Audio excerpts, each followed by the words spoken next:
I was halfway through a cup of burnt coffee when the war started.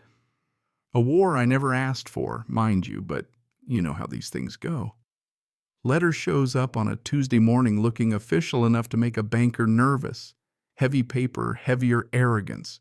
Move your cabin 20 feet, it said, like my whole life was just a folding chair you could drag out of the way. I had to laugh. Decades I've spent drawing lines that buildings dare not cross, lines laid down before cul-de-sacs, before clipboards, before anyone tried to turn a patch of wild Michigan into something called Lakeside Meadows. But this letter, oh, it thought it was the law itself. Funny thing about boundaries they remember? My lines live in granite and deeds yellowed by time and maps stamped long before any of these folks started handing out fines for grass height. So there I was, standing on my porch, this threat in my hand, watching the morning roll across the lake, thinking if I actually followed their new line, I'd be moving their street instead of my cabin. Maybe that's the lesson they needed, a ruler made of law, not opinion. By the way, before we get too deep, drop your city and local time in the comments, and if HOA drama is your guilty pleasure, go ahead and stick around. You won't want to miss the twist. Now, you might think a guy who spent years building skyscrapers wouldn't be rattled by some letter. I thought the same right up until I opened that envelope. Mid-October, the lakes all steel and silence, my porch railing wobbling under my elbow, the same one my uncle hammered together before most of these houses existed. I pull out this cream-colored crest-stamped sermon from the Lakeside Meadows Homeowners Association, and it reads like a court order written by someone who's never swung a hammer in their life. After review of boundary compliance, your structure encroaches upon common area land. Please relocate your dwelling no less than 20 feet east to meet community standards. You'd think I'd built a picnic table, not a cabin bolted to bedrock before their common area had pavement. Signed with a flourish by Nora Voss, president, like every nail in the valley owed her a vote. My property, for the record, predates the entire neighborhood by half a century. My uncle built this place when the lake was just water and hope, before anyone decided they could govern a shoreline with bylaws and a gavel. But arrogance, well, it has gravity. I felt it pulling at me as I poured another cup, unlocking the old oak cabinet where I keep my fortress, every deed plat and survey from 1949, forward corners notched by generations. Lot 27B, unincorporated boundaries inked in county archives, every coordinate stamped and notarized before Nora ever bought her first lawn chair. Still, maybe it was a mistake. I thought some rookie surveyor got cute with a decimal. So I called their office. 10 minutes of robotic press, one for compliance, until I finally reached a man whose voice was syrup and razor blades. Mr. Ward, our records are clear. Your cabin sits 18 to 20 feet into HOA land. Your records, I said. Which records exactly? Because I've got county maps that beg to differ. If you wish to contest, you may submit a review request. Failure to comply may result in fines and forced removal. The way he said it, you could hear the smile, the bureaucrat smirk, like time and paperwork were weapons. So I hung up, heart pounding, and stepped outside. The lake looked like brushed silver in the sunlight. Off to the east, a row of copy-paste houses stood where there used to be nothing but deer trails and pine. That night, the letter just sat on my kitchen table, the orange fireplace light flickering over it, while I thought about all the clients I'd seen try to bend zoning laws, all the inspectors who'd sell out for a steak dinner. Same game, smaller board. But I decided right then, my cabin wasn't moving an inch. I did what I do best. Measured, checked, and checked again. 3 days I spent buried in maps and records. Something was off, a mismatch between the HOA's line and the county's, about 6 yards deep into my land. 6 yards might sound like nothing, but to me it was a shout. So I called Glenwood Land Services old school surveyors. Frank, the lead, showed up with laser tripods and a face that's seen every trick in the book. 3 days later, Frank comes back, binder in hand, eyes kind of nervous. Mr. Ward, that old granite marker from 1951, it's still there. Your cabin's well within your property, but the HOA's road and 6 houses 5 to 10 feet onto your land, For a second, I just stared at the map, couldn't believe it. I laughed, not angry, more like someone realizing he's holding a royal flush in a game of Go Fish. They wanted to move my cabin. Let's see them move their whole street. Still, I knew Nora wouldn't back down. People like her never do. They just double down, get meaner, make your life small. So I wrote my own letter, polite, legal, deadly.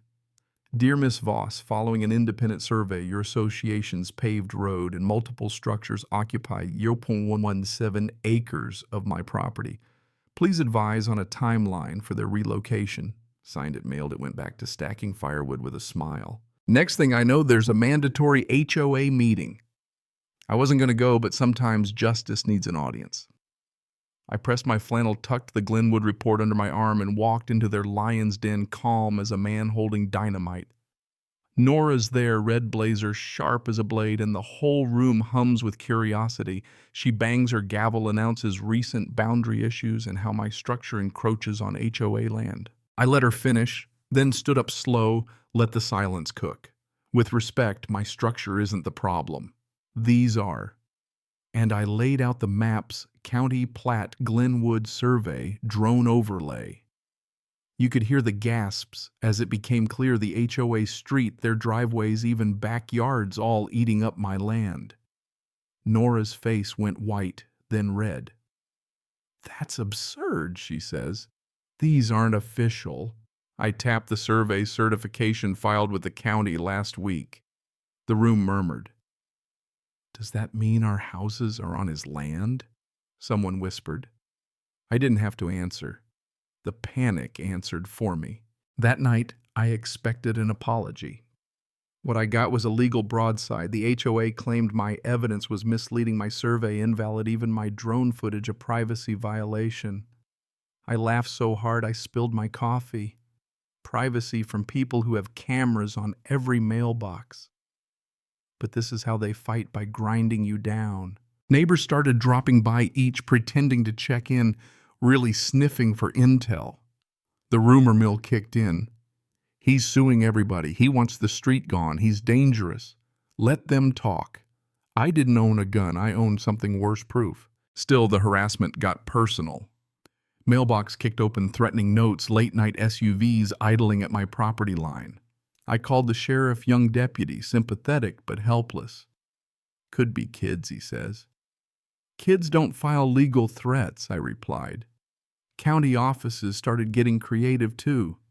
Duplicate bills, phantom sanitation fees. Someone even filed a false update to my parcel map. The clerk flagged it, thank God. Clerk flagged. But I kept pushing Doug through old records, tracked down a retired surveyor, Harold Sloan, who faxed over a memo. The original boundary marker had always been 12 feet north of the subdivision line, but the developer moved it on paper. There it was, the smoking gun. The HOA hadn't just gotten it wrong, they'd gotten it criminal. My lawyer Colin took one look at the pile of evidence and grinned. They overplayed their hand, he said. We file a quiet title action, get a restraining order, they can't touch you till it's sorted. Judge Griggs granted the order within 48 hours. The HOA's claws clipped, at least for now. Nora showed up the next day at the edge of my driveway, red blazer, jaw set. You've turned the whole neighborhood against you, she hissed. No, you just forgot they could read, I said. When she threatened, you're not going to win, you can't fight a community. I just smiled. Who said I'm fighting a community? I'm fighting you. The rest are just collateral truth. When the court day finally came, the place was packed. The HOA's lawyer tried every trick, updated surveys, implied easements, privacy claims. Judge Griggs just waved the Glenwood report. This is certified. Unless you've got something stronger, it's over. Then Colin stood calm as a surgeon and laid out every ugly detail, falsified maps, intimidation, vandalism. When I stood up to speak, I kept it simple. What changed isn't the land your honor. It's the people who forgot what boundaries mean. In the end, the judge ruled for me, voided every action against my property, and ordered a criminal investigation into the HOA's filings. Nora's power evaporated overnight. She resigned within the week. Bright orange survey stakes marked out the truth for all to see. Birch Avenue now legally mine. The county struck a deal fair market value for perpetual easement, every dollar going to pay my legal fees with interest. The neighborhood learned the hard way to never sign what you haven't read and to never trust a map drawn by someone selling you a story. If you're watching this and thinking the story ends with a single gavel strike, think again. Power doesn't vanish, it shifts. People still whispered for a while, still eyed me with suspicion or grudging respect. But the peace that came wasn't silent, it was earned. The old binder sits on a shelf, now dust gathering. My uncle's granite stones still hold the lines solid, unchanging. The HOA's gone, but the lesson's permanent. You don't own land with noise, you own it with endurance, with proof. So I'll ask you, where are your boundaries? Ever stood your ground when everyone told you to move? Drop your city and your story in the comments. Like, share, subscribe if you believe every map has a truth and every HOA somewhere has a reckoning coming. Because in the end, the loudest revenge is quiet ownership, and you can't fence off justice.